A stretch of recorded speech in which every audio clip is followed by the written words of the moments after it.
वाचा का संदूक क्यों बनाया गया और उसे कैसे इस्तेमाल किया जाता था?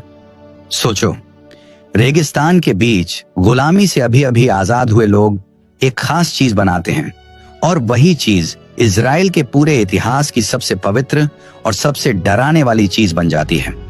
वाचा का संदूक सिर्फ लकड़ी का डिब्बा नहीं था जिस पर सोना चढ़ा हो। उसे बिल्कुल तय नाप में बनाया गया था, बहुत सोच समझकर, बड़ी सावधानी से, जहां गलती की कोई जगह नहीं थी। उसको बनाने और संभालने के नियम बहुत सख्त थे। एक छोटी सी गलती भी जान ले सकती थी। उसमें कुछ भी बस सुंदर दिखाने के लिए नहीं था। हर एक इंच का अपना मतलब था, हर चीज कुछ बताती थी और जो भी परमेश्वर ने कहा था उसे बिना सवाल किए मानना जरूरी था। और सबसे हैरान करने वाली बात यह थी, जिस संदूक को छूते ही इंसान मर सकता था उसे उठाते थे आम लोग अपने हाथों से, लेकिन सिर्फ तब जब उनका दिल और उनकी जिंदगी पूरी तरह साफ होती थी। आज तुम देखोगे कि रेगिस्तान के बीच एक नामुमकिन सा काम कदम कदम कैसे पूरा हुआ, बिना औजारों के, बिना किसी वर्कशॉप के और बिना गलती की कोई भी जगह छोड़े बिना। तुम जानोगे उन खास सामानों के बारे में जो इसमें लगाए गए थे और वो तरीका जिसने नरम सोने को एक मजबूत ढांचा बना दिया जो छूने पर जान ले सकता था। तुम देखोगे कि वाचा का संदूक सफर में कैसे साथ ले जाया जाता था, धार्मिक कामों में कैसे इस्तेमाल होता था और युद्ध में भी कैसे आगे रखा जाता था, जहां उसने ऊंची दीवारें गिरा दी और बड़ी बड़ी सेनाओं को बेबस कर दिया। और जब हम आखिर में पहुंचेंगे तो एक सबसे बड़ा सवाल उठेगा, आज वाचा का संदूक कहां है?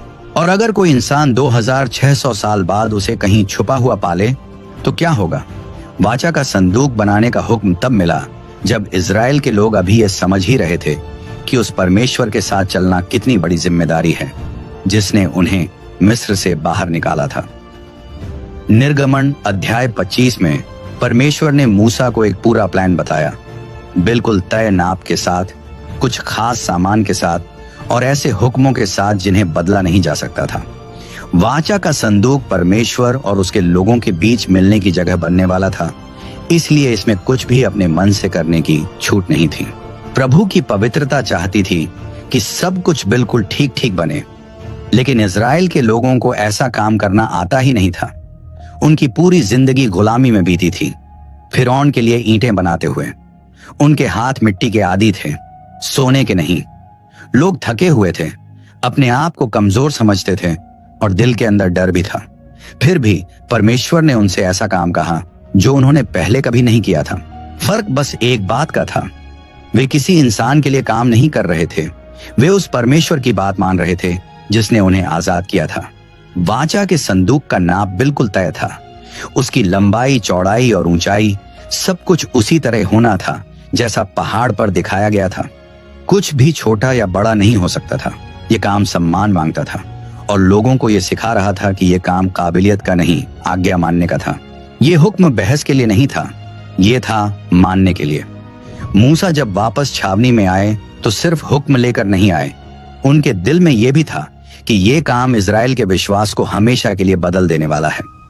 वाचा का संदूक बनेगा, भजन प्रार्थना का बीच वाला स्थान, वो निशानी जो परमेश्वर और लोगों के बीच के वादे को दिखाए, और वो जगह जहां परमेश्वर लोगों से बात करेगा, जैसा लिखा है निर्गमन अध्याय 25 वचन 22 में। ये जानकर पूरा काम और भी मुश्किल हो गया, क्योंकि परमेश्वर की हाजिरी उस चीज पर ठहरने वाली थी जो इंसानों के हाथों से बनेगी, और यही वजह थी कि जिम्मेदारी बहुत बड़ी बन गई। रेगिस्तान में कोई सहूलियत नहीं थी, न ठीक औजार थे, न नापने की मेज थी, न सोना ढालने की कोई सही जगह थी। लकड़ी काटनी थी सूखी ऊबड़ खाबड़ जमीन पर। हर कदम पर बहुत ज्यादा ध्यान देना पड़ता था, जरा सी भी गलती सब कुछ बिगाड़ देती। फिर भी परमेश्वर ने यह काम अपने उन्हीं लोगों को दिया जो अभी अभी आजाद हुए थे, ताकि वो दिखा सके कि यह काम उनकी ताकत से नहीं बल्कि परमेश्वर की राह दिखाने से पूरा होगा। जब मूसा लोगों को बताते थे कि कुछ भी बदला नहीं जा सकता, तो इजराइल के लोगों के दिल में डर भी बढ़ता और मान भी बढ़ता। अगर परमेश्वर ने कहा है बबूल की लकड़ी, तो वही लगानी है बबूल की ही लकड़ी। अगर कहा है शुद्ध सोना, तो वही होना है शुद्ध सोना। अपनी तरफ से कुछ बदलने की जगह नहीं, कुछ जोड़ने की इजाजत नहीं, सब कुछ वैसा ही होना था जैसा परमेश्वर ने कहा, ताकि उसकी पवित्रता दिखाई दे। ये बात धीरे धीरे लोगों को बदलने लगी। उन्हें समझ आने लगा कि उन्हें साधारण कामों के लिए नहीं, बल्कि कुछ बहुत बड़ा करने के लिए बुलाया गया है। वाचा का संदूक इस बात की निशानी था कि परमेश्वर हर कदम पर उनके साथ चलता रहेगा। वाचा का संदूक बनाना सिर्फ हाथों की ताकत से होने वाला काम नहीं था। इसके लिए दिल में इज्जत और डर दोनों चाहिए थे। लोगों ने सीनै पहाड़ पर परमेश्वर की आवाज सुनी थी। उन्होंने देखा था कि पहाड़ कांप रहा था, आग जल रही थी, घना बादल छाया था और ऐसी आवाज गूंजी थी जिसे सुनकर सब लोग पीछे हट गए थे, जैसा निर्गमन अध्याय 20 में लिखा है। अब उन्हें उसी परमेश्वर की हाजिरी रखने वाली एक चीज बनानी थी। ये बात सोचकर दिल अपने आप गंभीर हो जाता था। साफ था कि इजराइल के लोग अपने दम पर इतना सही और सटीक काम कर नहीं सकते थे, और यही इस बुलावे की असल बात थी।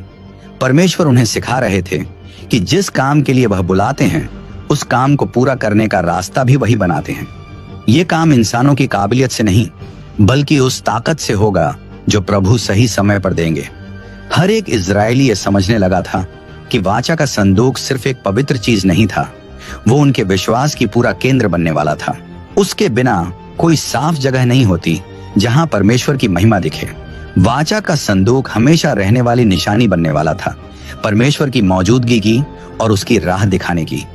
ये बात जब सबके दिल में बैठ गई तो पूरे डेरे में एक गंभीर माहौल बन गया। हर कोई जानता था कि इस काम को हल्के में नहीं लिया जा सकता। जैसे ही सब हुक्म बताए गए, मूसा समझ गए कि परमेश्वर ने पहले से ही किसी एक इंसान को इस बड़ी जिम्मेदारी के लिए तैयार कर रखा है। वो किसी की सिर्फ काबिलियत से नहीं, बल्कि परमेश्वर की दी हुई ताकत से चुना जाने वाला था। इजराइल को यह समझना था कि वाचा का संदूक बनाना लकड़ी या सोने से शुरू नहीं होता। यह शुरू होता है एक ऐसे दिल से जो परमेश्वर की बात मानने को तैयार हो और अपने आप को उसके इस्तेमाल के लिए दे दे। पूरा डेरा ध्यान लगाए बैठा था कि अब इस काम की जिम्मेदारी किसे मिलने वाली है। ऐसा इंसान चाहिए था जिसका दिल परमेश्वर को समझ सके, जिसके हाथ सही काम करना जानते हों और जिसके अंदर इतनी हिम्मत हो कि इतनी पवित्र चीज को संभाल सके। सब जानते थे कि जिसे चुना जाएगा उसके ऊपर परमेश्वर के सामने बहुत बड़ी जिम्मेदारी होगी।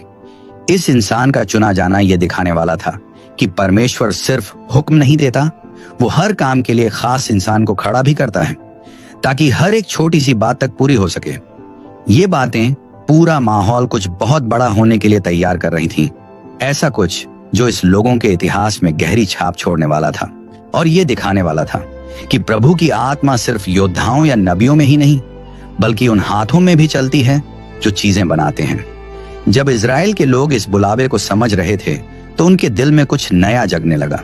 उन्हें समझ आया कि वाचा का संदूक बनाना सिर्फ एक आदेश नहीं था, ये एक बुलावा था, एक मौका कि वो देखें परमेश्वर उनके बीच कैसे काम करता है, उस काबिलियत के जरिए जो वह खुद एक चुने हुए इंसान पर डालने वाला था। माहौल तैयार था, बुलावा पहुंच चुका था और फिर परमेश्वर ने उस इंसान का नाम बताया जिसे ताकत मिलने वाली थी ताकि वो परमेश्वर की बातों को हाथों से बनने वाली सच्चाई बना सके। एक ऐसा इंसान जिसे लोग उसके नाम या ओहदे से नहीं, बल्कि उस काम से याद रखेंगे जो परमेश्वर उसके जरिए करेगा। ऐसा इंसान जिसका बुलावा इस पूरी कहानी का अगला कदम बनने वाला था, बसलेल और उसकी नामुमकिन सी लगने वाली मिशन। बसलेल की कहानी तभी शुरू होती है जब परमेश्वर खुद बताते हैं कि इस काम के लिए एक इंसान पहले से चुन लिया गया है। निर्गमन अध्याय 31 में प्रभु मूसा से कहते हैं कि उन्होंने बसलेल को उसके नाम से बुलाया है और उसे अपने आत्मा से भर दिया है। उसे दी गई है अक्ल, समझ, जानकारी और हर तरह की काबिलियत ताकि वो सोना, चांदी, कांसा, लकड़ी और पत्थरों पर काम कर सके। ये बात सुनते ही सब कुछ बदल जाता है। अब वाचा का संदूक किसी इंसान की अपनी काबिलियत पर नहीं, बल्कि परमेश्वर की दी हुई ताकत पर बनने वाला था। इजराइल ने इससे पहले ऐसा कभी नहीं देखा था। उससे पहले लोग बस ऐसे नेताओं को जानते थे जिन्हें परमेश्वर ने चुना था, जैसे मूसा और हारून। लेकिन अब प्रभु ये दिखा रहे थे कि उनकी आत्मा सिर्फ अगुओं को ही नहीं, बल्कि उन हाथों को भी ताकत देती है जो चीजें बनाते हैं। बसलेल का चुना जाना ये दिखाता था कि कोई भी काम अंदाजे से नहीं होगा। परमेश्वर उस पर ऐसी काबिलियत रख रहे थे जो कोई इंसान रेगिस्तान में अपने आप कभी नहीं सीख सकता। बसलेल कोई योद्धा नहीं था, ना ही किसी कबीले का नेता। वो बस लोगों में से एक आम आदमी था, हजारों में एक साधारण इंसान। लेकिन उसी पर ऐसी जिम्मेदारी आई जिसे इजराइल पीढ़ियों तक याद रखने वाला था। फर्क सिर्फ इस बात में था कि परमेश्वर ने उसके दिल के अंदर क्या किया था।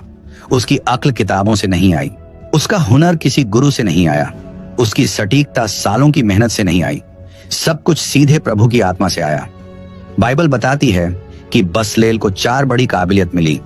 अक्ल, ताकि हर कदम सही समझ सके, समझ, ताकि छोटे छोटे कामों में भी गलती ना हो, जानकारी, ताकि पूरा काम ठीक से संभाल सके, और हुनर, ताकि हर चीज सुंदर और सही तरीके से बना सके। इन सब बातों ने दिखाया कि वाचा का संदूक ठीक वैसा ही बनेगा जैसा परमेश्वर ने चाहा, ना कि जैसा इंसान सोचता। आत्मा का यह काम यह भी दिखा रहा था कि यह सिर्फ हाथों का काम नहीं था, बल्कि लोगों की आज्ञा मानने की एक जिंदा निशानी था। बसलेल के साथ परमेश्वर ने ओलियाब और कुछ और हुनरमंद लोगों को भी खड़ा किया, लेकिन उन सब में सबसे बड़ी जिम्मेदारी बसलेल को मिली। वही सबसे पहले उस लकड़ी को छुएगा जिससे वाचा का संदूक बनेगा। वही सबसे पहले उस सोने को आकार देगा जो उस पर चढ़ेगा, और वही सबसे पहले परमेश्वर के दिए हुक्मों को हाथों से बनने वाली सच्चाई में बदलेगा। यह कोई छोटी इज्जत नहीं थी, यह एक बहुत बड़ा आत्मिक बोझ था जिसे सिर्फ परमेश्वर की आत्मा की दी हुई ताकत उठा सकती थी। बसलेल के ऊपर आत्मा की मौजूदगी ये तय करती थी कि कुछ भी जल्दबाजी में नहीं होगा। हर कट, हर नाप, हर मोड़, हर छोटी बड़ी बात, सब कुछ परमेश्वर की राह दिखाने से होगा। वाचा का संदूक परमेश्वर की मौजूदगी उठाने वाला था, इसलिए उसको बनाने का पूरा तरीका शुरू से आखिर तक एक ऐसे दिल को दिखाएगा जो मानने वाला हो और परमेश्वर की राह पर चलता हो। जो सटीकता चाहिए थी वो इंसानों की नहीं थी, वो उस परमेश्वर की पूर्णता की झलक थी जिसने ये काम करने को कहा था।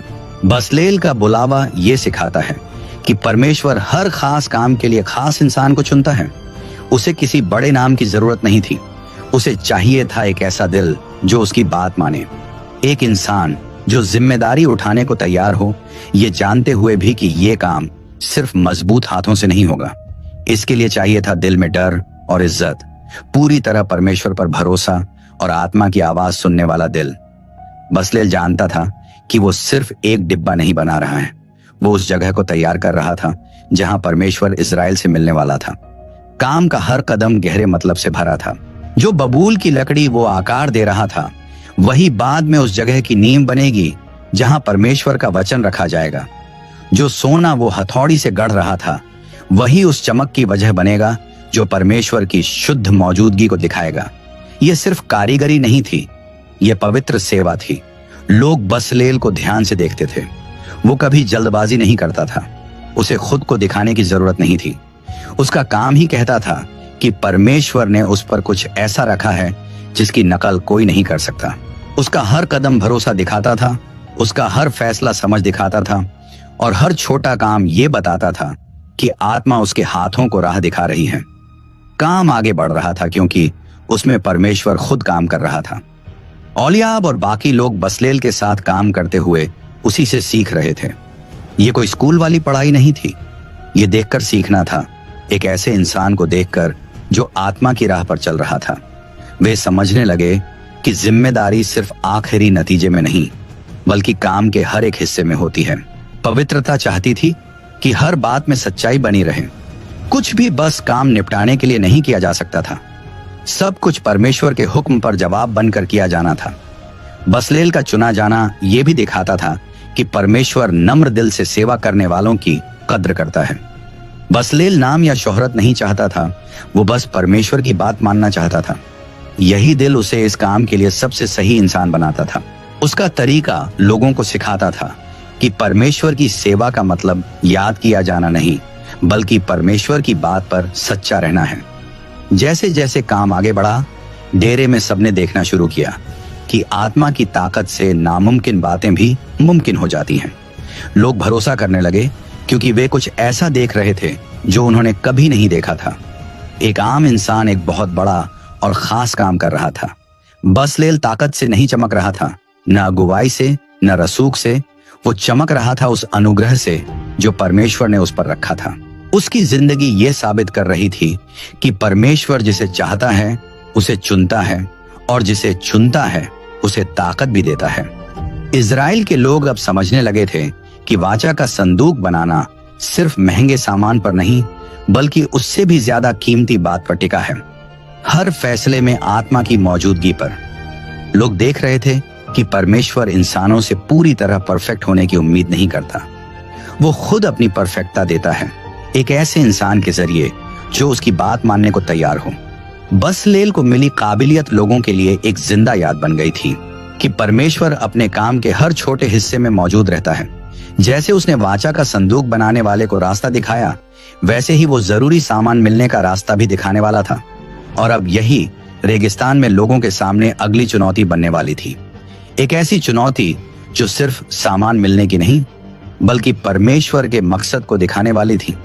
रेगिस्तान में नामुमकिन से लगने वाले सामान, सोना, बबूल की लकड़ी, बैंगनी रंग का कपड़ा और मिस्र के कीमती कपड़े। जो काम परमेश्वर ने बसलेल को दिया था, उसके लिए ऐसे सामान चाहिए थे जिनके बारे में कोई सोच भी नहीं सकता था कि वे रेगिस्तान में मिलेंगे। फिर भी मिस्र से निकलने के पहले दिन से ही परमेश्वर ने सब कुछ पहले से तैयार कर रखा था। निर्गमन अध्याय 12 में लिखा है कि निकलते समय मिस्रियों ने इजराइल के लोगों को सोना, चांदी और कीमती कपड़े दे दिए थे। जो चीजें तब बस गुलामी का बदला लग रही थीं, वही आगे चलकर वाचा का संदूक बनाने की नींव बन गई। मिस्र से मिला सोना साधारण नहीं था, वो बहुत साफ और बहुत कीमती था, जो सालों की दौलत से जमा हुआ था। अब वही सोना उन लोगों के हाथ में था जिनके पास कभी अपनी कोई चीज नहीं थी। इजराइल रेगिस्तान में चल रहा था, अपने साथ ऐसा खजाना लिए हुए जिससे इतिहास की सबसे पवित्र चीज बनने वाली थी। कुछ भी यूं ही नहीं हुआ। परमेश्वर ने हर एक बात मूसा को बताने से बहुत पहले ही सोच रखी थी। लकड़ी भी बहुत जरूरी थी। बबूल की लकड़ी चुनना सिर्फ काम के लिए नहीं था, बल्कि आत्मिक वजह से भी था। बबूल की लकड़ी बहुत मजबूत होती है, कठोर होती है और तेज गर्मी में भी जल्दी खराब नहीं होती। ये ऐसे सूखे इलाकों में उगती है जहां दूसरी लकड़ियां जिंदा नहीं रह पाती। जहां सब कुछ कमजोर लगता था, वहां यही लकड़ी सोने का भारी वजन और वाचा के संदूक की पवित्रता दोनों संभालने वाली बन गई। इजराइल को यह लकड़ी दूर ढूंढने नहीं जाना पड़ा, ये शुरू से ही उनके सामने थी। हुक्मों में जिन कपड़ों का जिक्र था, वो और भी हैरान करने वाले थे। परमेश्वर ने मांगे थे बहुत बारीक कपड़ा, नीला, बैंगनी और गहरा लाल रंग। ये सब इजराइल के लोगों के लिए आम चीजें नहीं थी। खास तौर पर बैंगनी रंग का कपड़ा, जो पुराने जमाने में दुनिया के सबसे महंगे कपड़ों में गिना जाता था। वो एक खास तरह के समुद्री कीड़ों से रंग किया जाता था, एक बहुत लंबी और महंगी प्रक्रिया से। कोई आम इंसान बैंगनी नहीं पहनता था। ये कपड़ा राजाओं, याजकों और बड़े लोगों के लिए था। और अब रेगिस्तान के बीच अपने तंबुओं में इजराइल के लोग इतने कीमती और दुर्लभ कपड़े अपने साथ लिए हुए थे। ये बात सबको साफ दिख रही थी। वाचा का संदूक बनना रेगिस्तान की हालत पर नहीं, परमेश्वर की दी हुई व्यवस्था पर टिका था। जो सामान चाहिए था, वो सब हुक्म आने से पहले ही इजराइल के हाथों में आ चुका था। रेगिस्तान परमेश्वर की योजना को रोक नहीं सकता था। हालात चाहे जैसे हों, कुछ भी काम पूरा होने से रोक नहीं सकता था। जो नामुमकिन लगता था, वो मुमकिन बन रहा था, क्योंकि प्रभु पहले ही रास्ता तैयार कर चुके थे। हुक्मों में खास खालें थीं, अच्छे धागे थे और कीमती पत्थर भी थे, जो पूरे डेरे में लगने वाले थे। पूरा डेरा इतने कीमती सामान से भरा हुआ था जिनकी कीमत किसी भी खजाने से ज्यादा थी। लेकिन ये दौलत दिखावे के लिए नहीं थी, ये परमेश्वर को दी जाने वाली दौलत थी। इन चीजों का फैसला लोगों ने नहीं किया, ये सब प्रभु के थे। जब लोग निर्गमन अध्याय 35 में बताई गई खुशी से देने वाली भेंटें लाने लगे, तो पूरे माहौल में श्रद्धा भर गई। कोई देने आता दिखाने के लिए नहीं था। लोग देते थे क्योंकि वे जानते थे कि जो वो दे रहे हैं, वो परमेश्वर के पवित्र काम में लगने वाला है। हर लाई हुई चीज खामोशी से एक बात कहती थी। विश्वास, सोना, कपड़े और लकड़ी मूसा और कारीगरों के सामने जमा होते जा रहे थे। सामान जरूरत से भी ज्यादा हो गया था। परमेश्वर ने सिर्फ काम करने को नहीं कहा था, उसने उस काम के लिए सब कुछ दिया भी था। बसलेल हर चीज को बहुत ध्यान से देखता था। लकड़ी नाप कर काटी जाती थी, सोने को आग में रखा जाता था, साफ किया जाता था, हथौड़ी से पीटा जाता था ताकि वो सही आकार ले सके। कुछ भी ऐसे ही इस्तेमाल नहीं होता था। परमेश्वर की आत्मा ने उसके हाथों को ऐसी समझ दी थी कि वो हर सामान में उसका सही काम देख पाता था। बसलेल जानता था कि सोना वाचा के संदूक पर अंदर से भी और बाहर से भी चढ़ाना है, जैसा निर्गमन अध्याय 25 में बताया गया है। वो जानता था कि सोने की मोटाई हर जगह एक जैसी होनी चाहिए। उसे पता था कि हर एक इंच बहुत जरूरी है। ये काम बहुत नाजुक था। सोना बहुत नरम था और जरा सी चूक में बिगड़ सकता था। बबूल की लकड़ी भी ऐसे तैयार करनी थी कि कहीं भी दरार न पड़ी। हर चीज ध्यान से देखी जाती, परखी जाती और जरूरत पड़े तो ठीक की जाती। परमेश्वर की दी ताकत बसलेल को जल्दबाज नहीं बनाती थी, वो उसे बहुत सटीक बनाती थी। वाचा का संदूक परमेश्वर की मौजूदगी उठाने वाला था, इसलिए लकड़ी चुनने से लेकर हथौड़ी की आखिरी चोट तक हर कदम पर पूरा ध्यान जरूरी था। उसी समय लोग समझने लगे कि परमेश्वर मिस्र से लाई गई चीजों से कुछ बहुत बड़ा काम कर रहा है। वे वहां छोड़ आए थे जंजीरें, जबरन काम और बेइज्जती, और अब वे प्रभु को वही चीजें दे रहे थे जिन्हें उनके पुराने जालिम मालिक सबसे कीमती मानते थे। कितना गहरा फर्क था। जो चीजें पहले मिस्र के घमंड को मजबूत करती थीं, अब वही इजराइल की आराधना का सहारा बन रही थी। हर सामान कुछ न कुछ बता रहा था। सोना परमेश्वर की महिमा और साफ दिल को दिखाता था। बबूल की लकड़ी मजबूती और सच्चाई की निशानी थी। बैंगनी रंग राजसी पहचान और अधिकार दिखाता था। बारीक कपड़ा पवित्रता और अलग रखे जाने को बताता था। कुछ भी यूं ही नहीं था। परमेश्वर ने सिर्फ सबसे अच्छा मांगा ही नहीं, उसने तो काम बताने से पहले ही सबसे अच्छा लोगों के हाथ में रख दिया था। सामान को इकट्ठा करना भी इस काम का एक जरूरी हिस्सा था। सब कुछ ध्यान से इकट्ठा किया गया, हर चीज ठीक जगह रखी गई, सब कुछ सही तरीके से चल रहा था। ये बस ऐसे ही चीजें जमा करना नहीं था, यह था परमेश्वर को वही देना जो उसने खुद लोगों को दिया था। और जब लोग देखते थे कि सामान इकट्ठा हो रहा है, तो उन्हें समझ आता था कि वे कुछ ऐसा कर रहे हैं जो दुनिया के किसी और लोगों ने कभी नहीं किया। जिंदा परमेश्वर की हाजिरी के लिए एक जगह बनाना। अब काम सबसे नाजुक हिस्से में पहुंच चुका था। सामान भरपूर था, हाथों में आत्मा की ताकत थी और हिदायतें बहुत साफ थीं। अब वक्त आ गया था कि जो कुछ सामने रखा है उसे कुछ ऐसा बना दिया जाए जिसे लोग कभी न भूलें। रेगिस्तान अब सिर्फ मुश्किलों की जगह नहीं रहने वाला था। ये वो जगह बनने जा रहा था जहां परमेश्वर ने अपने लोगों को सब कुछ दिया ताकि वे इजराइल के इतिहास की सबसे पवित्र चीज बना सकें। सामान इकट्ठा हो चुका था, सब हुक्म बिल्कुल साफ थे।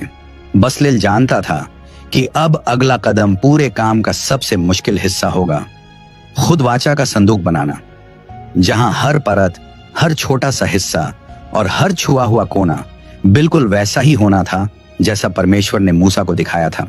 वाचा के संदूक की खासी बनावट, सब सामान तैयार होने के बाद अब शुरू हुआ बनाने का सबसे नाजुक वक्त। बसलेल जानता था कि संदूक का हर हिस्सा ठीक उसी नाप में होगा जो परमेश्वर ने निर्गमन अध्याय 25 में बताया था। बबूल की लकड़ी में कोई खराबी नहीं होनी चाहिए थी। उसकी सतह एकदम चिकनी, मजबूत और पूरी तरह सीधी होनी चाहिए थी। वाचा का संदूक परमेश्वर और इजराइल के बीच मिलने की जगह बनने वाला था, इसीलिए हर छोटा सा काम भी बहुत जरूरी था। सबसे पहले लकड़ी का ढांचा बनाया गया। बबूल की लकड़ी बहुत सही तरीके से काटी जाती थी। हर एक तख्ती लगाने से पहले बसलेल खुद उसे ध्यान से देखता था। अगर कहीं जरा सी भी खराबी दिखती तो वो तख्ती लगा ही नहीं जाती थी। काम हमेशा चुपचाप प्रार्थना से शुरू होता था, कोई दिखावे की रस्म नहीं, बस ये मानकर कि ये काम परमेश्वर की राह दिखाने से ही आगे बढ़ेगा। यहाँ जल्दबाजी की कोई जगह नहीं थी। ढांचा बन जाने के बाद अंदर से शुद्ध सोने की परत चढ़ाई जाती थी। ये काम बहुत हुनर मांगता था। सोने को पहले गर्म किया जाता, फिर फैलाया जाता, फिर आकार दिया जाता और बराबर मोटाई में अंदर चढ़ाया जाता। अंदर की सोने की परत दिखाई नहीं देती थी, फिर भी उसका बिल्कुल सही होना जरूरी था। परमेश्वर से जुड़ा कोई भी काम लापरवाही से नहीं किया जा सकता था। बसलेल हथौड़ी पूरे ध्यान से चलाता था, एक के बाद एक हल्की हल्की चोट लगाते हुए, और ऐसी सतह बनाता था जो परमेश्वर की पवित्र मौजूदगी को झलकाए। जब अंदर का काम पूरा हुआ तो बाहर सोना चढ़ाने का समय आया। अब काम और भारी महसूस होने लगा और जिम्मेदारी भी और बढ़ गई। नरम सोने को लकड़ी पर ऐसे छड़ाना था कि कहीं भी दरार न पड़ी और सब कुछ ठीक संतुलन में रहे। जरा सी भी गलती पूरे संदूक को खराब कर सकती थी। ये काम साफ दिखाता था कि परमेश्वर ने सिर्फ सबसे अच्छा मांगा ही नहीं, उसने बसलेल को हर एक इंच का काम ठीक से करने की ताकत भी दी थी। आत्मा से मिली यह काबिलियत उसके हर हाथ के हिलने में दिखाई देती थी। संदूक के ऊपर किनारे के लिए भी खास हुक्म थे। परमेश्वर ने कहा, चारों तरफ एक किनारा बनाना है जो ढांचे को मजबूत करेगा और ढक्कन बैठाने के लिए जगह तैयार करेगा। यह किनारा सिर्फ सजाने के लिए नहीं था, यह काम का जरूरी हिस्सा था जो मजबूती और सुरक्षा देता था। परमेश्वर की देखभाल छोटी छोटी बातों में दिखाई देती थी। कुछ भी बेकार नहीं था, हर चीज का एक मकसद था। संदूक के चारों कोनों में सोने के 4 छल्ले लगाए गए और उन्हें बिल्कुल सही सीध में रखना जरूरी था। इन्हीं छल्लों में डंडे डाले जाते थे ताकि संदूक को बिना छुए उठाया जा सके। छल्लों का सही बैठना रेगिस्तान के सफर में संदूक को मजबूती देता ताकि वो हिले नहीं। ये बहुत जरूरी था क्योंकि जरा सी भी गड़बड़ी खतरनाक बन सकती थी। बाइबल में गिनती अध्याय 4 बताया गया है कि संदूक को छूना मतलब सीधी मौत। इसलिए संदूक को सुरक्षित ढंग से ले जाना बसलेल के सही और सटीक काम से शुरू होता था। बबूल की लकड़ी के डंडे जिन पर सोना चढ़ा था उन्हें भी बहुत ध्यान से बनाया गया। ये डंडे संदूक से निकाले नहीं जाते थे। ये परमेश्वर का हुक्म था ताकि कोई अपनी मर्जी से संदूक न उठा सके। संदूक को सिर्फ वैसे ही ले जाया जाना था जैसा परमेश्वर ने कहा था। जो बातें छोटी लगती थीं, उनमें भी परमेश्वर के मकसद की छाप छुपी थी। ऊपर लगाने वाला ढक्कन, जिसे प्रायश्चित का स्थान कहा जाता था, उस पर और भी ज्यादा ध्यान देना पड़ता था। यह ढक्कन शुद्ध सोने के एक ही टुकड़े से बनना था, कोई जोड़ नहीं, कोई अलग हिस्सा नहीं। बसलेल को इस पूरे ढक्कन को एक ही बार में एक ही काम की तरह आकार देना था और उसी एक टुकड़े पर 2 करूब बनाने थे, एक दूसरे की ओर देखते हुए, अपने पंख फैलाए हुए, ढक्कन को ढकते हुए, जैसा निर्गमन अध्याय 25 वचन 20 में बताया गया है। ठोस सोने को मूर्ति की शक्ल देना आसान काम नहीं था। बसलेल बहुत सावधानी से हर कदम उठाता था, हौले हौले हथौड़ी चलाता, हर छोटी बात ठीक करता जाता। चेहरों का आकार, पंखों की बनावट, हर मोड़, सब कुछ आत्मा की राह दिखाने से बनता था। ये सिर्फ कला दिखाना नहीं था, ये आज्ञा मानना था।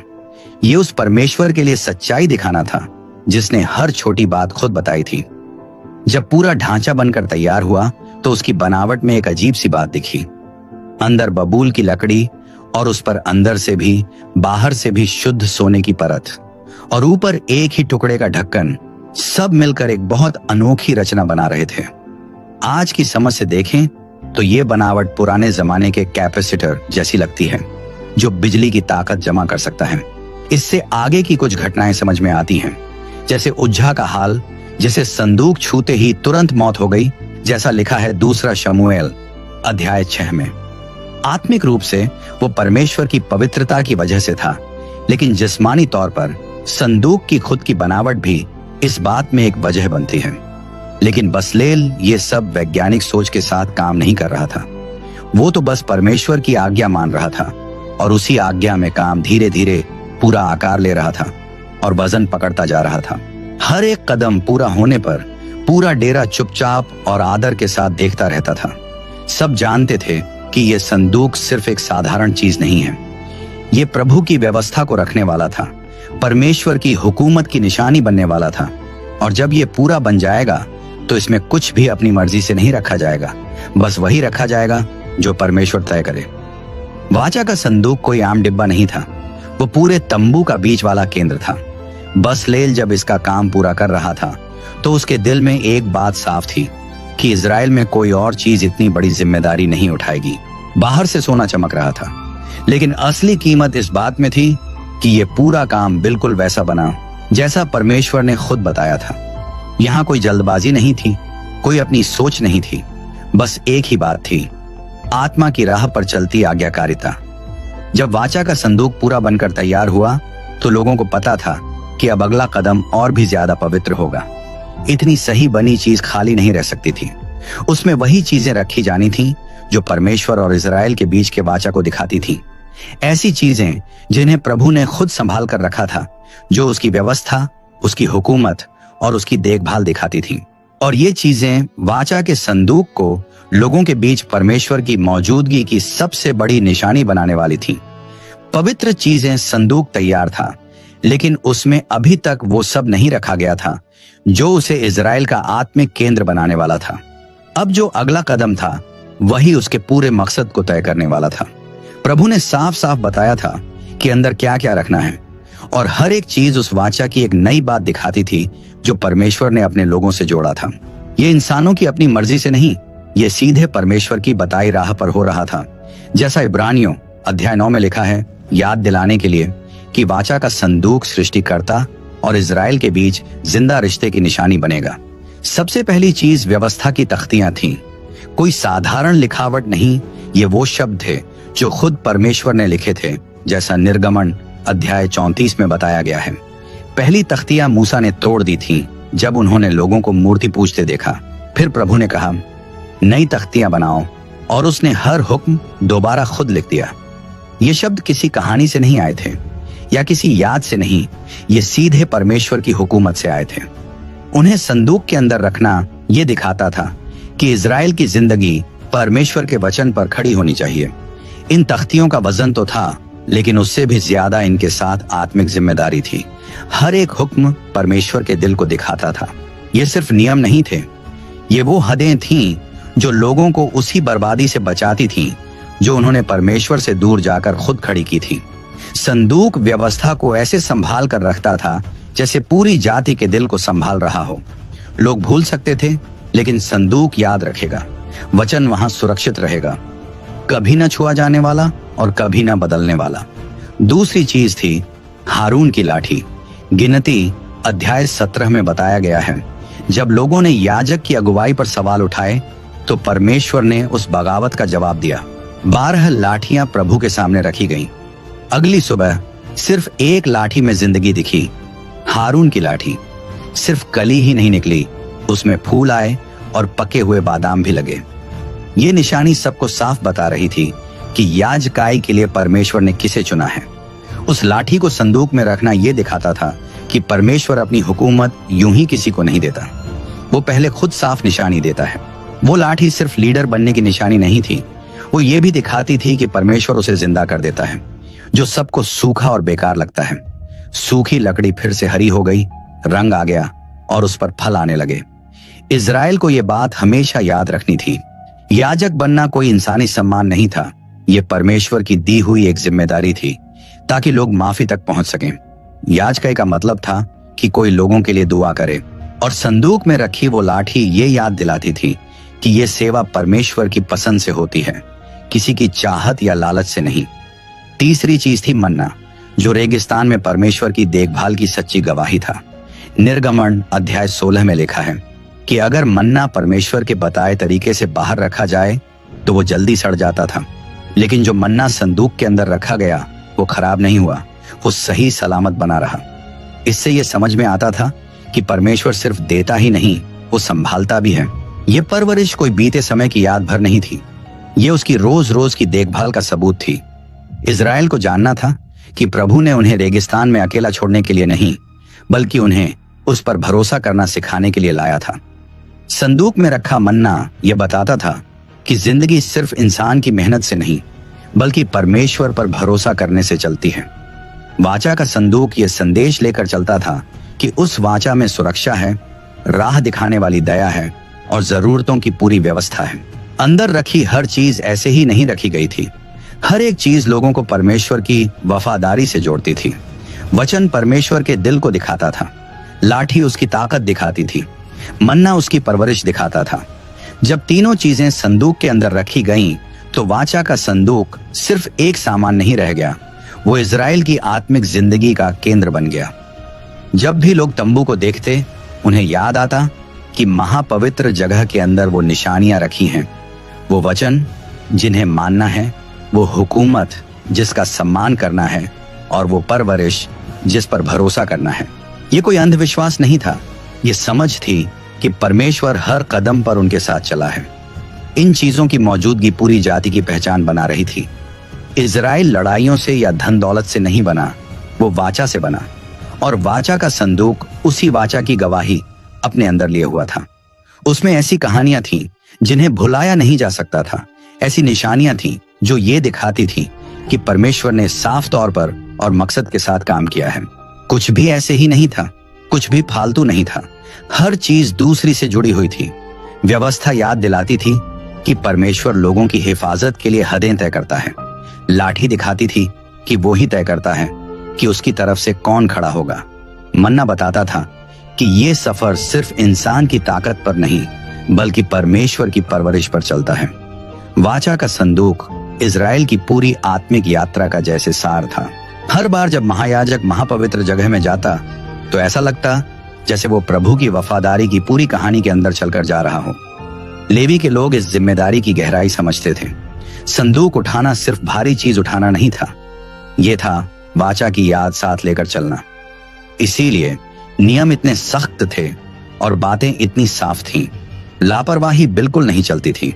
परमेश्वर ने सीमाएं तय की थी क्योंकि जो उनके सामने था वो पवित्र था। ऐसी पवित्रता जो आदर भी मांगती थी और आज्ञा भी। बसलेल जब तैयार संदूक को देखता तो उसे समझ आता कि अब आगे की यात्रा सिर्फ बनाने तक सीमित नहीं रहेगी। अब संदूक परमेश्वर की गवाही उठाए हुए था और जब भी संदूक को कहीं ले जाया जाएगा तो पूरा इजराइल याद रखेगा कि उस चीज को छूना, उसके पास जाना या उसे संभालना जो प्रभु की मौजूदगी की निशानी है, कितनी बड़ी बात है। जिम्मेदारी बहुत बड़ी थी क्योंकि संदूक का हर हिस्सा और उसके अंदर रखी हर चीज ये बताती थी कि परमेश्वर सिर्फ बनाने वाला ही नहीं बल्कि राज करने वाला और संभालने वाला भी है। जब लोग इकट्ठा हुए और तैयार संदूक को देखा जिसके अंदर तीनों पवित्र चीजें रखी थीं, तब सबको समझ आ गया कि अब से हर कदम खास नियमों के साथ ही चलेगा। अब बात सिर्फ बनाने की नहीं थी, अब ये जानना जरूरी था कि उस चीज को कैसे संभालना है जिसे परमेश्वर पवित्र कहता है। और यही बदलाव आगे आने वाले पल की तैयारी था। वो दिन जब संदूक ने बात की। आगे बढ़ने से पहले अगर ये स्टोरी आपके दिल को छू रही है तो वीडियो को लाइक करें, कमेंट करें और शेयर करें। चैनल को सब्सक्राइब करें।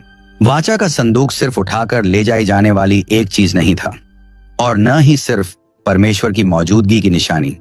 कुछ खास मौकों पर, जैसा बाइबल में साफ लिखा है, परमेश्वर ने करूबों के बीच से ढक्कन के ऊपर से सीधे बात की, जैसा निर्गमन अध्याय 25 वचन 22 में बताया गया है। इस वजह से तंबू धरती की सबसे पवित्र जगह बन गया और ढक्कन वो जगह बना जहां परमेश्वर की पूरी पवित्रता और इंसान की कमजोरी आमने सामने मिलती थी। ये सीधी बातचीत सबके सामने नहीं होती थी, ये मुलाकात सिर्फ मूसा के साथ होती थी। परमेश्वर खुद बोलता था, साफ आवाज में, ऐसे कि सुना जा सके और बिना किसी बीच वाले के। ढक्कन सिर्फ सोने की एक परत नहीं था, वो वही जगह थी जहां परमेश्वर की दया दिखाई देती थी। प्रायश्चित के दिन जो खून छिड़का जाता था वो न्याय को ढक देता था ताकि परमेश्वर की आवाज सुनाई दे और दुआ करने वाला झल कर न मिट जाए। वाचा का संदूक किसी पूजा की वस्तु नहीं था, लेकिन वही परमेश्वर और इंसान के मिलने की असली जगह था। जब मूसा महापवित्र जगह में दाखिल होता तो ढक्कन के ऊपर बसने वाली मौजूदगी उसे जवाब देती, राह दिखाती और जरूरी सुधार बताती। गिनती अध्याय 7 वचन 89 में लिखा है कि मूसा प्रभु की आवाज ढक्कन के ऊपर से बोलते हुए सुनता था। इससे साफ हो जाता है कि यह कोई भावना या कल्पना नहीं थी, ये सच में सीधी बातचीत थी।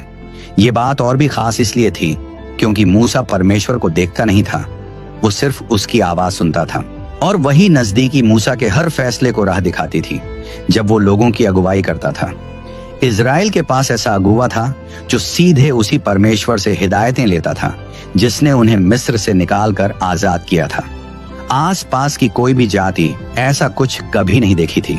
पुराने जमाने के लोग खामोश मूर्तियों की पूजा करते थे, लेकिन इजराइल एक जिंदा परमेश्वर के पीछे चलता था जो बोलता था, समझाता था और रास्ता दिखाता था।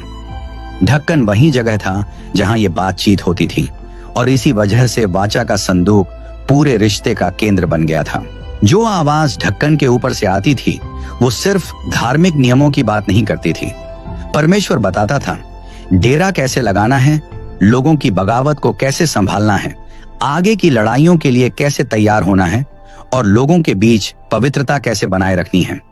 इन बातों की हर एक जानकारी लिखी नहीं गई, लेकिन बाइबल साफ कहती है कि मूसा तंबू से हमेशा ऐसी गहरी समझ लेकर लौटता था जो इंसान की सोच से कभी नहीं आ सकती थी। वाचा का संदूक वो जगह था जहां जो दिखाई नहीं देता वही तय करता था कि जो दिखाई देता है उसका अंजाम क्या होगा। ये आमने सामने की मुलाकात ये दिखाती है कि सिर्फ मूसा को ही अंदर जाने और आवाज सुनने की इजाजत क्यों थी। उसे उसकी ताकत या काबिलियत की वजह से नहीं चुना गया, बल्कि इसीलिए क्योंकि उसका दिल सीखने को तैयार था। निर्गमन अध्याय 33 में लिखा है कि मूसा ने परमेश्वर से कहा, मुझे तेरे रास्ते जानने हैं। ढक्कन के पास बातचीत होती थी क्योंकि वहां एक ऐसा दिल था जो आज्ञा मानने को तैयार था। ये हमें दिखाता है कि संदूक तभी खुलासे की जगह बनता था जब इंसान पूरी तरह परमेश्वर की मर्जी के आगे झुक जाता था। समर्पण के बिना मुलाकात नहीं, मुलाकात के बिना आवाज नहीं। जब परमेश्वर ढक्कन के पास से बोलता था तो वो सिर्फ जानकारी देने के लिए नहीं बोलता था, वो दिलों को बदलने के लिए बोलता था।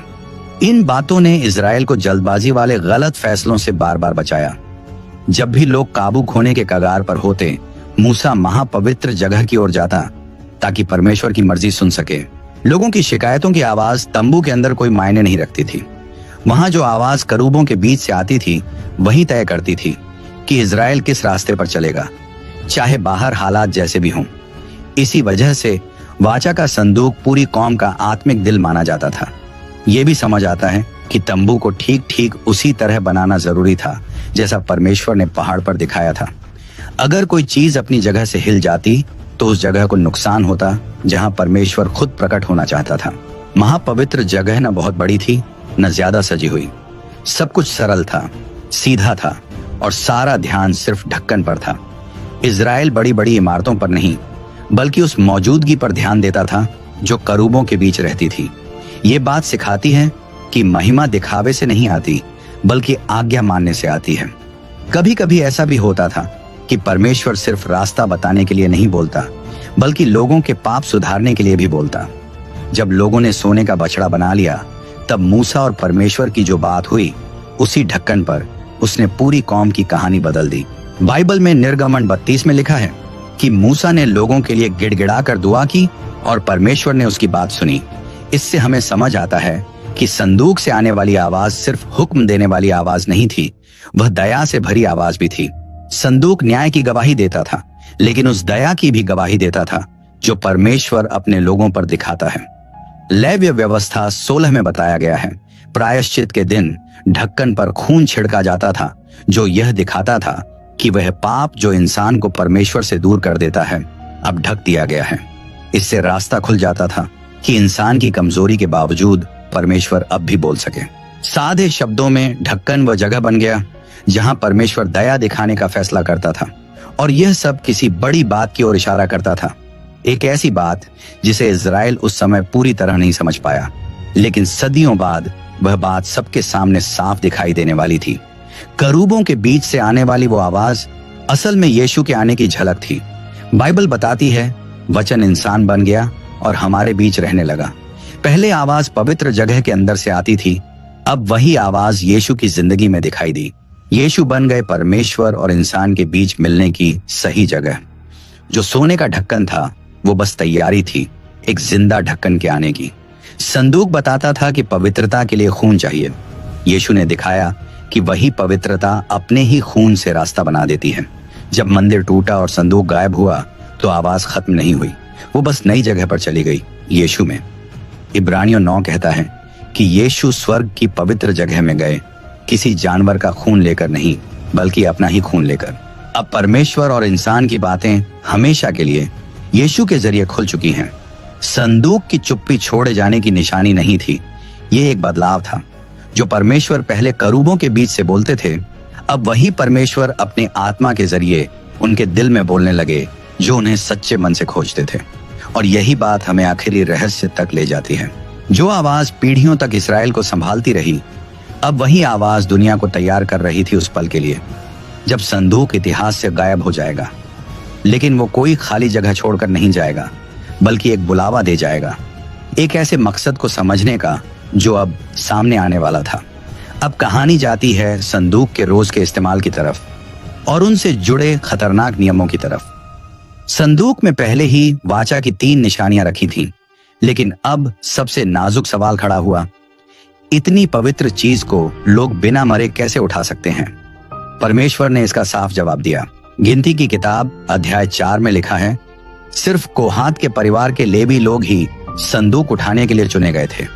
इसलिए नहीं कि वे दूसरों से बड़े थे, बल्कि इसलिए कि परमेश्वर ने उन्हें इसी खास काम के लिए अलग किया था। इन नियमों से जरा सा भी हटना तुरंत खतरनाक नतीजे लेकर आता, क्योंकि जहां परमेश्वर की पवित्रता हो वहां लापरवाही की कोई जगह नहीं होती। लेवी लोग जानते थे कि संदूक कोई साधारण चीज नहीं है। उसे वैसे नहीं छुआ जा सकता जैसे रोज की चीजों को छूते हैं। जब भी संदूक को कहीं ले जाना होता, उससे पहले कई दिनों की तैयारी होती। वे पानी से नहाते, उस पानी में लाल गाय की राख मिलाई जाती, जैसा कि गिनती अध्याय 19 में लिखा है। यह सिर्फ रस्म नहीं थी, यह याद दिलाने का तरीका था कि परमेश्वर पवित्र है। वे उपवास रखते, प्रार्थना करते और अपने दिल को तैयार करते। हर एक कदम उन्हें यह समझाता था कि संदूक उठाना किसी एक इंसान का काम नहीं, पूरी जाति की जिम्मेदारी है। संदूक को छूने से पहले याजक अंदर जाते। वे उस पर्दे से संदूक को ढक देते जो पवित्र जगह को बाकी तंबू से अलग करता था। फिर वे उस पर समुद्री जानवर की खाल बिछाते और उसके ऊपर नीला कपड़ा डालते। ये सारी व्यवस्था गिनती अध्याय 4 में साफ साफ लिखी है। सब कुछ जैसे परमेश्वर ने कहा था वैसे ही किया जाता था, क्योंकि जहां परमेश्वर की मौजूदगी हो वहां लापरवाही की कोई जगह नहीं होती। 3 परत की ढकावट होती थी जो लोगों को सुरक्षित रखती थी और किसी को भी संदूक को सीधे देखने नहीं देती थी, क्योंकि ऐसा देखने से मौत भी हो सकती थी। फिर उसके बाद संदूक के दोनों तरफ लगी छोटी अंगूठियों में छड़ें डाली जाती थी। ये छड़ें कभी निकाली नहीं जाती थी, जैसा बाइबल में निर्गमन अध्याय 25 में बताया गया है। संदूक को उठाकर ले जाने का बस यही एक तरीका था। कोई भी इंसान अपने हाथ से संदूक को सीधे नहीं छू सकता था। इंसान का छूना परमेश्वर की पवित्रता के सामने बड़ी बेअदबी मानी जाती थी। ये नियम सीधा था पर बिल्कुल पक्का। छड़ें लगने के बाद 4 लेवी लोग आते थे, 2 इधर 2 उधर। वे संदूक को अपने कंधों पर उठाते थे और फिर चल पड़ते थे, एक साथ ताल मिलाकर, हर कदम सोच समझ कर रखते हुए। न कोई जल्दी होती थी, न ध्यान भटकाने की कोई जगह। संदूक हिलना नहीं चाहिए था, झटका नहीं लगना चाहिए था, झुकना नहीं चाहिए था और गिरना तो कभी भी नहीं होना चाहिए था। पूरी भीड़ एकदम शांत खड़ी थी। सब समझ रहे थे कि ये पल बहुत गंभीर है, मजाक जैसा नहीं। ये नियम सख्त लगते थे, लेकिन असल में लोगों को सुरक्षित रखने के लिए थे। प्रभु ने कुछ हदें तय की थी ताकि लोग समझें कि उनकी मौजूदगी को अपनी मर्जी से छुआ या चलाया नहीं जा सकता। जब ये नियम माने गए तो इस्राएल सुरक्षित आगे बढ़ा, और जब इन्हें नजरअंदाज किया गया तो उसके बुरे नतीजे सामने आए। सबसे बड़ी घटना कई साल बाद हुई, राजा दाऊद के समय में, जैसा कि 2 शमूएल अध्याय 6 में लिखा है। संदूक को यरूशलेम वापस लाया जा रहा था, लेकिन इस बार उसे एक नई गाड़ी पर रख दिया गया जिसे बैल खींच रहे थे। देखने में यह तरीका आसान लग रहा था, लेकिन यह परमेश्वर के बताए नियमों के खिलाफ था। प्रभु ने कभी नहीं कहा था कि संदूक को गाड़ी पर ले जाओ। संदूक को हमेशा लेवी लोगों के कंधों पर ही उठाया जाता था। फिर अचानक बैल लड़खड़ा गए और संदूक हिल गया। उज्जा जो पास में चल रहा था, उसने हाथ बढ़ाया ताकि संदूक को थाम ले। उसका इरादा बुरा नहीं था, वह सिर्फ मदद करना चाहता था, लेकिन उसने सीधे उस नियम को तोड़ दिया कि संदूक को छूना नहीं है। जैसे ही उसका हाथ उस पवित्र संदूक से लगा, उसी पल वह जमीन पर गिर पड़ा और उसी वक्त उसकी मौत हो गई। बाइबल में लिखा है कि उस वक्त प्रभु को उस पर बहुत गुस्सा आया। ये घटना हमें बताती है कि सिर्फ अच्छा दिल होना परमेश्वर की पवित्रता को हल्का नहीं बनाता। दाऊद बहुत डर गया, लोग भी अंदर तक हिल गए। वो पल ये नहीं दिखाता कि परमेश्वर कठोर है, बल्कि ये दिखाता है कि उनका वादा कितना गंभीर है। परमेश्वर ने पहले से साफ बताया था कि संदूक के साथ कैसा बर्ताव होना चाहिए। गलती करना भले ही बुरे मन से ना हो, फिर भी उसके नतीजे आते हैं। परमेश्वर की मौजूदगी को अपनी मर्जी से चलाया नहीं जा सकता और न ही लापरवाही से उसके साथ व्यवहार किया जा सकता है। उज्जा की घटना ने लोगों की सोच बदल दी। संदूक के लिए जो डर और सम्मान होना चाहिए था, वो फिर से लौट आया। दाऊद ने याजकों और लेवी लोगों को बुलाया ताकि प्रभु की बताई बातें ठीक से समझी जाएं और ये जाना जाए कि गलती कहां हुई थी। एक इतिहास अध्याय 15 में राजा दाऊद खुद मानता है कि गलती इसलिए हुई क्योंकि संदूक को लेवी लोग नहीं उठा रहे थे, जैसा कि परमेश्वर ने कहा था। जब ये गलती ठीक की गई तभी जाकर संदूक को सुरक्षित तरीके से यरूशलेम ले जाया गया। इस बात से लोगों ने यह सीखा कि परमेश्वर अपनी मौजूदगी से मुंह नहीं मोड़ते, लेकिन चाहते हैं कि उसको पूरे सम्मान से माना जाए। संदूक सिर्फ पुराने वादे की याद नहीं था, ये इस बात का निशान भी था कि प्रभु अपने लोगों के साथ चल रहे हैं। लेकिन लोगों को भी प्रभु की बताई राह पर चलना पड़ता था। पवित्रता से समझौता नहीं किया जा सकता था। आज्ञा मानना ही इजराइल को बेपरवाही से बचाता था। लेवी लोग संदूक उठाते समय ये महसूस करते थे कि इसमें एक गहरी जिम्मेदारी जुड़ी हुई है। हर कदम उन्हें याद दिलाता था कि वे परमेश्वर की मौजूदगी के निशान के साथ चल रहे हैं। आसपास चल रही भीड़ इस संदूक को देखकर समझती थी कि यहाँ सुरक्षा है, जरूरतें पूरी होने का भरोसा है और सही रास्ते की दिशा है। संदूक कोई जंग जीतने का ताबीज नहीं था और न ही सजाने की कोई चीज। वो परमेश्वर के वादे की जिंदा याद था और उस जिम्मेदारी का निशान था जो लोगों पर थी। जब इजराइल एक डेरा छोड़कर दूसरे डेरा की ओर बढ़ता तो संदूक सबसे आगे चलता था। गिनती अध्याय 10 में लिखा है कि जब संदूक आगे बढ़ता तो मूसा कहा करता था कि प्रभु लोगों के लिए आगे रास्ता खोल रहे हैं।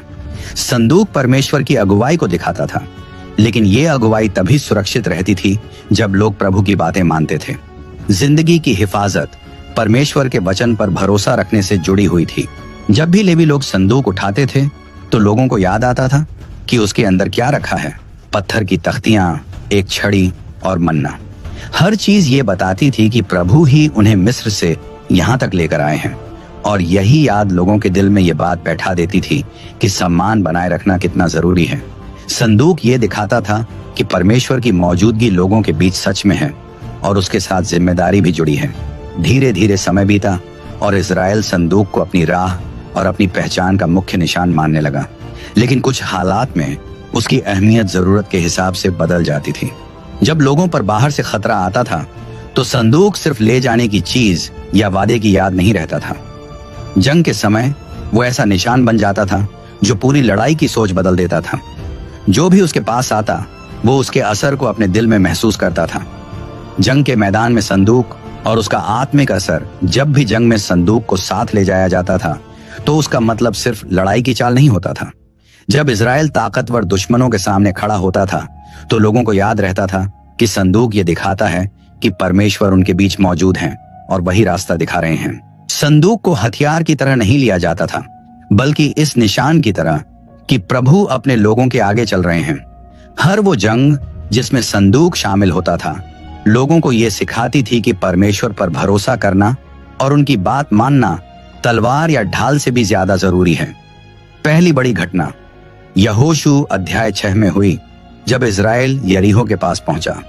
शहर की दीवारें बहुत मजबूत थीं, उन्हें तोड़ना नामुमकिन लग रहा था। लेकिन परमेश्वर ने न युद्ध की मशीनें मांगी और न ही कोई बड़ी चाल बनाने को कहा। हर चीज के बीच संदूक रखा गया। याजकों ने संदूक उठाया और लोग 6 दिन तक शहर के चारों तरफ चलते रहे। 7वें दिन जब नरसिंगों की आवाज गूंजी तो दीवारें एक एक करके गिर पड़ी। जीत इंसानों की ताकत से नहीं आई, बल्कि परमेश्वर की बात मानने से आई। संदूक ने शहर को खुद नहीं गिराया, लेकिन यह दिखाता था कि परमेश्वर अपने लोगों के साथ है और उनके कामों को दुनिया की कोई ताकत रोक नहीं सकती। यरीहो के बाद और भी लड़ाइयां हुई जिनसे ये बात और साफ हो गई। यहोशू अध्याय 3 में लिखा है, जब लोग यरदन नदी पार कर रहे थे तो याजक जो संदूक उठाए चल रहे थे, जैसे ही उन्होंने पानी के किनारे पैर रखा नदी तेज बह रही थी, लेकिन उसी पल उनके पैरों के छूते ही पानी थम गया। संदूक में खुद कोई ताकत नहीं थी, लेकिन परमेश्वर ने उस पल को इस्तेमाल किया ताकि दिखा सकें कि वही अपने लोगों को रास्ता दिखा रहे हैं और वही जरूरी रास्ते खोलते हैं। वो दृश्य पीढ़ियों तक याद रहा। जब भी लोग उस नदी को पार करने की बात याद करते थे तो उन्हें परमेश्वर की सच्चाई याद आ जाती थी। लेकिन समय के साथ कुछ इस्राएली संदूक को ऐसा समझने लगे जैसे वो अपने आप ही जीत दिला देता हो। ये बात साफ दिखाई दी एक शमूएल अध्याय 4 में, जब इस्राएल फिलिस्तियों से लड़ रहा था। पहली हार के बाद लोगों ने सोचा कि युद्ध के मैदान में संदूक ले आए, ये मानकर कि उसकी मौजूदगी उन्हें जीत दिला देगी। लेकिन लोगों ने परमेश्वर की बातें नहीं मानी, न उनसे रास्ता पूछा और न अपने दिल को टटोला। धीरे धीरे सच्चा भरोसा अंधविश्वास बन गया। उस दिन इजराइल को बहुत बड़ी हार मिली। होफनी और फिनहास उसी लड़ाई में मारे गए और संदूक फिलिस्तियों के हाथ लग गया। जब संदूक छिन गया तो ऐसा लगा जैसे इजराइल की आत्मिक पहचान ही टूट गई हो। यह खबर पूरे देश में फैल गई और लोग अंदर तक हिल गए। जब याजक एली ने यह सुना तो वो गिर पड़े और वहीं मर गए। संदूक का खो जाना यह दिखाता था कि लोग परमेश्वर की राह से दूर हो चुके थे, लेकिन इजराइल से दूर होने के बाद भी प्रभु ने साबित कर दिया कि उनकी मौजूदगी किसी एक चीज में बंदी नहीं है। संदूक फिलिस्तियों के लिए फायदा नहीं बना, बल्कि मुसीबत बन गया। परमेश्वर ने दिखा दिया कि उन्हें कोई भी देश काबू में नहीं कर सकता। फिलिस्ती लोग संदूक उठाकर दागोन के मंदिर में ले गए। उन्हें लगा कि उन्होंने इजराइल के परमेश्वर को काबू में कर लिया है, लेकिन अगले दिन उन्होंने देखा कि दागोन की मूर्ति संदूक के सामने गिरी पड़ी है। उन्होंने उस मूर्ति को फिर से खड़ा किया। अगले ही दिन वो फिर गिर गई। इस बार उसका सिर और हाथ टूटे पड़े थे। ये बात एक शमूएल अध्याय 5 में लिखी है। संदेश साफ था कि परमेश्वर अपनी महिमा किसी और देवता के साथ बांटते नहीं हैं। संदूक कोई जंग जीतने की निशानी नहीं था, वो परमेश्वर की मौजूदगी का सबूत था। इसके बाद जहां जहां संदूक गया वहां बीमारी फैलने लगी। पहले अशदोद, फिर गात और फिर एक्रोन। हर जगह बदलने पर लोगों की परेशानी और बढ़ती गई। तब फिलिस्तियों को समझ आ गया कि ये चीज उनके काबू में नहीं है, इसलिए उन्होंने तय किया कि संदूक वापस भेज दिया जाए। लेकिन वो अभी भी एक निशान चाहते थे, ताकि पूरा यकीन हो जाए कि जो परेशानी उन पर आई है वो सच में प्रभु की तरफ से ही है। उन्होंने संदूक को एक गाड़ी पर रखा जिसे ऐसी गायें खींच रही थीं जिन्होंने कभी पहले गाड़ी नहीं खींची थी। उन्होंने सोचा, अगर वो गायें सीधे इजराइल की तरफ चलीं तो ये सबूत होगा कि ये काम परमेश्वर ही कर रहे हैं। और बिल्कुल वैसा ही हुआ। जब संदूक इजराइल वापस पहुंचा तो पूरा देश खुशी से झूम उठा। लेकिन बेत शेमेश के कुछ लोगों ने बहुत बड़ी गलती कर दी। उन्होंने परमेश्वर की बात नहीं मानी और संदूक के अंदर झांक लिया। इस गलती की वजह से कई लोग मर गए। इस घटना ने एक बार फिर दिखा दिया कि संदूक को पूरे सम्मान के साथ मानना जरूरी है। वो सिर्फ जिज्ञासा की चीज नहीं था, वो परमेश्वर की पवित्रता का निशान था। संदूक की वापसी खुशी भी लेकर आई और सोचने का मौका भी। उस समय ने लोगों को यह सिखाया कि भरोसा करना और आज्ञा मानना दोनों को साथ साथ रखना जरूरी है।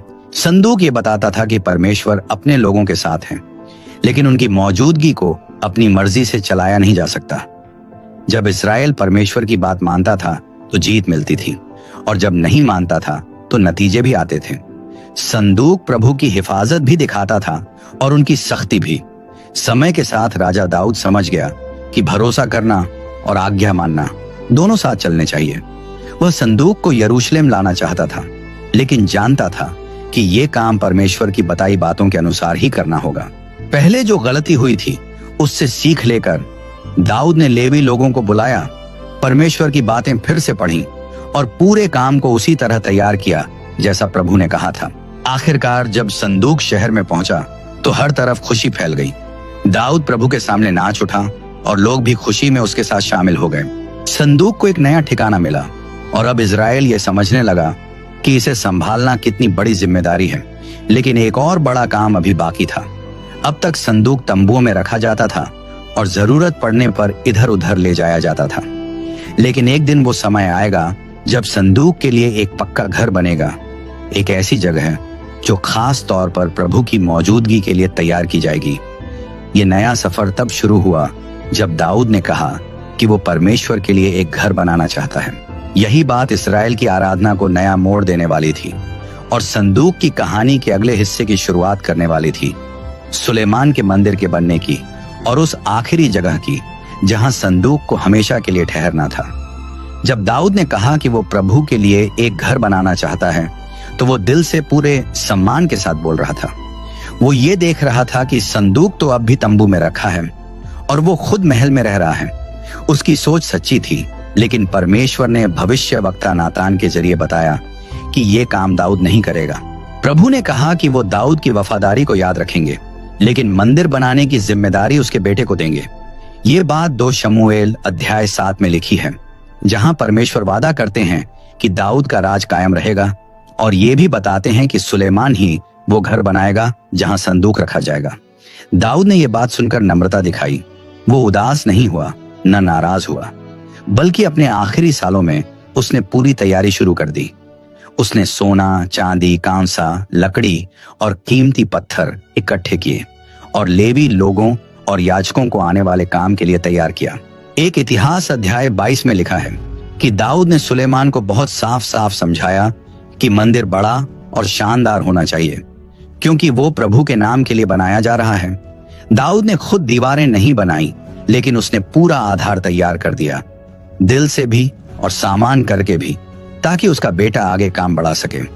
जब सुलेमान राजा बना तो उसके पास सिर्फ एक काम नहीं था, बल्कि एक बड़ी जिम्मेदारी थी जो आगे आने वाली पीढ़ियों को याद रहने वाली थी। मंदिर सिर्फ इंसानों की बनाई एक इमारत नहीं थी, वो परमेश्वर और लोगों के बीच के रिश्ते का निशान था। एक राजा अध्याय 5 में लिखा है कि सुलेमान ने सबसे अच्छे सामान और सबसे अच्छे कारीगर जुटाने के लिए तैयारी शुरू की। हजारों मजदूर बारी बारी से काम करते थे, देवदार के पेड़ काटते, पत्थर तराशते और पूरे सामान को यरूशलेम तक पहुंचाते थे। पूरा काम बहुत ध्यान से आगे बढ़ रहा था, क्योंकि शुरू से ही यह काम परमेश्वर के लिए किया जा रहा था। मंदिर बनने में पूरे 7 साल लग गए। हर छोटी छोटी बात पर ध्यान दिया गया, नाप से लेकर अंदर की सजावट तक।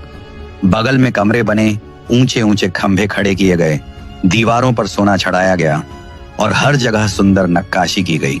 कुछ भी ज्यादा नहीं था, कुछ भी बेकार नहीं था, सब कुछ सम्मान दिखाने के लिए था। मंदिर ये बताता था कि इस्राएल परमेश्वर की महानता को दिल से मानता है और ये भी समझता है कि संदूक को संभालना एक बड़ी जिम्मेदारी है, सिर्फ किसी पवित्र चीज की तरह नहीं, बल्कि परमेश्वर की मौजूदगी के निशान की तरह। जब मंदिर पूरी तरह बनकर तैयार हो गया तो सबसे खास पल आया।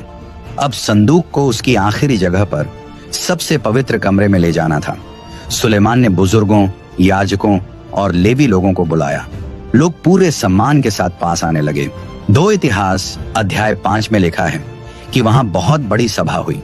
शुद्ध किए गए याजकों ने संदूक को छड़ियों से उठाया, बिल्कुल वैसा ही जैसा मूसा ने बताया था। कुछ भी मन से नहीं किया गया, सब कुछ परमेश्वर के बताए हुए तरीके से ही हुआ। लेवी लोग झांझ, वीणा और दूसरे बाजे बजा रहे थे। याजक नरसिंगे फूंक रहे थे। ये आराधना कोई दिखावा नहीं थी, ये दिल से सब कुछ सौंपने का पल था।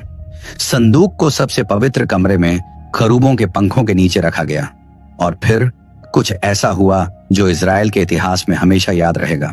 प्रभु की महिमा पूरे मंदिर में भर गई। एक घना बादल छा गया, इतना गहरा कि याजक खड़े होकर सेवा भी नहीं कर पाए। ये साफ निशान था कि परमेश्वर ने इस घर को अपने लोगों से मिलने की जगह के रूप में स्वीकार कर लिया है। एक राजा अध्याय 8 में इस पल को साफ साफ लिखा गया है। जो मौजूदगी रेगिस्तान में लोगों के साथ चलती रही, जिसने यर्दन को खोला, दीवारों को गिराया और फिलिस्तियों को दंड दिया, अब वही मौजूदगी मंदिर में ठहर गई थी। तब सुलेमान ने दिल से प्रार्थना की। उसने माना कि आसमान के भी आसमान परमेश्वर को समेट नहीं सकते, तो ये मंदिर उन्हें कैसे समेट पाएगा। फिर भी उसने विनती की कि प्रभु की नजरें इस जगह पर लगी रहें, ताकि यहां की गई हर प्रार्थना सुनी जाए। उसकी प्रार्थना में माफी की बात थी, टूटे दिलों को फिर से जोड़ने की दुआ थी, गलती मानने का भाव था और दया की गहरी मांग भी थी। सुलेमान समझता था कि मंदिर सिर्फ एक इमारत नहीं है, बल्कि पूरे देश के लिए एक आत्मिक सहारा है। वहीं गलतियां करने वाले माफी पाते, वहीं परिवार रास्ता पाने आते, वहीं राजा भी सब कुछ बनाने वाले परमेश्वर के आगे झुकते। प्रार्थना के बाद सुलेमान ने बलिदान चढ़ाकर मंदिर को समर्पित किया और लोग कई दिनों तक खुशी मनाते रहे। उस समय इजराइल शांति में था, बरकत में था और दिल से एक था। जो संदूक कभी तंबुओं में इधर उधर घूमता रहता था, वो अब अपनी आखिरी जगह पर पहुंच गया था। मंदिर लोगों की जिंदगी के बीच परमेश्वर की मौजूदगी का निशान बन गया। जो याजक सेवा के लिए अंदर जाता, जो इजरायली उस तरफ मुंह करके प्रार्थना करता और जो त्योहार आंगन में मनाया जाता, सब ये याद दिलाते थे कि संदूक सिर्फ एक कहानी नहीं, बल्कि इस्राएल के विश्वास का जिंदा सच है। लेकिन मंदिर सिर्फ अंत नहीं था, ये इजराइल के लिए एक नई आत्मिक शुरुआत थी। अब संदूक हर जंग में साथ नहीं ले जाया जाएगा, उसकी जगह अब तय हो चुकी थी और उसकी भूमिका अब बिल्कुल साफ हो गई थी। और लोग ये जानते थे कि अगर परमेश्वर की मौजूदगी उनके बीच बनी रहनी है तो उन्हें वफादार रहना जरूरी है। लेकिन यह शांति और स्थिरता तभी तक रहती जब तक इस्राएल अपने वादे पर डटा रहता। आगे आने वाला इतिहास ये दिखाने वाला था कि लोगों के फैसले उन सब चीजों को कैसे बदल देते हैं जो परमेश्वर ने बनाई थी, यहाँ तक कि संदूक के भविष्य को भी। आगे हर कदम में, हर राजा के फैसले में, हर बार प्रभु से दूर जाने में और हर बार वापस लौट आने में इस गहरी कहानी के नए हिस्से बनते चले गए, जिसका अंत अभी बहुत दूर था। जब हम पीछे देखकर सिनै पहाड़ पर पहली बुलाहट से लेकर संदूक के गायब होने के उस सन्नाटे तक सोचते हैं तो एक सच बाकी सबसे ऊपर बना रहता है। वो मौजूदगी जो इस्राएल को रेगिस्तान में रास्ता दिखाती रही, जिसने देशों के खिलाफ फैसले लिए, जिसने नामुमकिन रास्ते खोले और जो सबसे पवित्र जगह में ठहरी रही, वो कभी भी किसी एक चीज या किसी एक सामान पर टिकी नहीं थी। संदूक एक निशान था, एक परछाई थी और किसी बड़ी बात की शुरुआत का इशारा था। उसके बनने की हर बात, उससे जुड़े हर नियम और पवित्रता की हर चेतावनी किसी ऐसी सच्चाई की ओर इशारा करती थी जो उस समय पूरी तरह सामने नहीं आई थी। ये सब अपने आप में अंत नहीं था, ये सब इंसान के दिल को तैयार कर रहे थे उसके लिए जो आने वाला था, सच्चा इम्मानुएल, वो परमेश्वर जो हमारे साथ रहता है। इस कहानी की सुंदरता ये है कि जब मसीह आए तो उन्होंने सिर्फ नियमों को पूरा नहीं किया, बल्कि वो खुद पिता परमेश्वर तक पहुंचने का रास्ता बन गए। जो पहले सिर्फ लेवी लोगों के लिए था, वो अब हर उस इंसान के लिए खुल गया है जो दिल से अपनी गलती मानता है। जो पहले बार बार कुर्बानी मांगता था, वो आज क्रूस पर हमेशा के लिए पूरा हो गया। जो महिमा कभी मंदिर में भर जाती थी, वो अब हर उस इंसान में रहती है जो बेटे यीशु को अपना मान लेता है। पर्दा फट चुका है, दूरी खत्म हो चुकी है। सबसे पवित्र जगह अब कोई दूर की जगह नहीं रही, बल्कि यीशु के खून की वजह से हर किसी के लिए खुली सच्चाई बन चुकी है। और इसलिए संदूक बाइबल की कहानी से धीरे धीरे गायब हो जाती है, क्योंकि उसका काम उसी वक्त पूरा हो गया जब यीशु ने वो सब पूरा कर दिया जिसका वह निशान थी। और इन सारी बातों के बीच एक सवाल बहुत दिल से निकलता है। अगर परमेश्वर ने इंसान के पास आने के लिए सब कुछ कर दिया, तो आज आपको उनके पास आने से कौन रोक रहा है? कोई नहीं, सिर्फ आपका अपना दिल। जो कहानी हमने सुनी है वो सिर्फ पुरानी बातें नहीं हैं, या कोई ज्ञान की बात नहीं, या सिर्फ जिज्ञासा भी नहीं। वो एक बुलावा है, एक प्यार से की गई याद दिलाने वाली बात कि वही मौजूदगी जो इजराइल के साथ चली थी, आज भी जिंदगियां बदलने के लिए तैयार है। कोई फर्क नहीं पड़ता कोई कितना दूर चला गया हो, कोई फर्क नहीं पड़ता कितनी गलती हुई हो, कितना बोझ दिल में हो, कितनी बार गिरावट आई हो। मसीह वो हैं जो वादा पूरा करते हैं, जो थके हुए दिल को आराम देते हैं, जो अपनी जरूरत मानने वालों को माफी देते हैं और जो नई शुरुआत देते हैं। ऐसी शुरुआत जो इंसान अपने दम पर कभी नहीं कर सकता। और शायद ये सुनते सुनते आपके अंदर भी कुछ जाग उठा हो।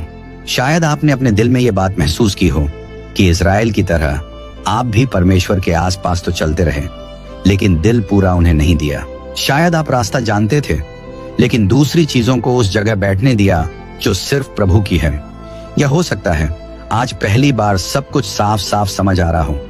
पहली बार आप महसूस कर रहे हो कि क्रूस सिर्फ कहानी नहीं, सिर्फ बात नहीं, बल्कि प्यार से खोल दिया गया एक खुला दरवाजा है। इसलिए दिल से, पूरे सम्मान के साथ, ये एक सच्चा बुलावा है। क्या आप यीशु मसीह के पास फिर से लौटना चाहते हैं कुछ समय दूर रहने के बाद? या क्या आज ही एक नई शुरुआत करना चाहते हैं हमेशा की जिंदगी की राह पर चलने के लिए? दिल खोलिए और कमेंट में लिखिए, मुझे स्वीकार करें प्रभु यीशु, आप ही मेरे एकमात्र और पूरे प्रभु और उद्धारकर्ता हैं।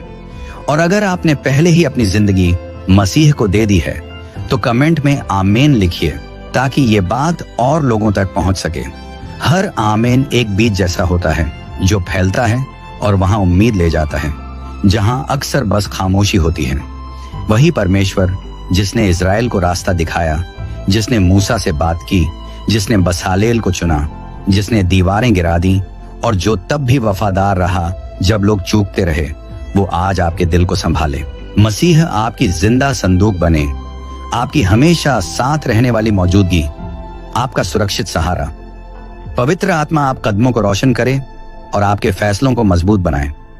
और ये कहानी जो बहुत पुरानी है फिर भी आज बिल्कुल सच्ची लगती है, आपको ये याद दिलाती रहे कि सबसे बड़ा रहस्य ये नहीं है कि संदूक कहाँ है, बल्कि ये है कि अब परमेश्वर की सच्ची रहने की जगह आपका दिल है। वो आपको आपके नाम से बुलाते हैं। वो आज भी जिंदगी बदलते हैं। वो आज भी खोई चीज को फिर से जोड़ देते हैं।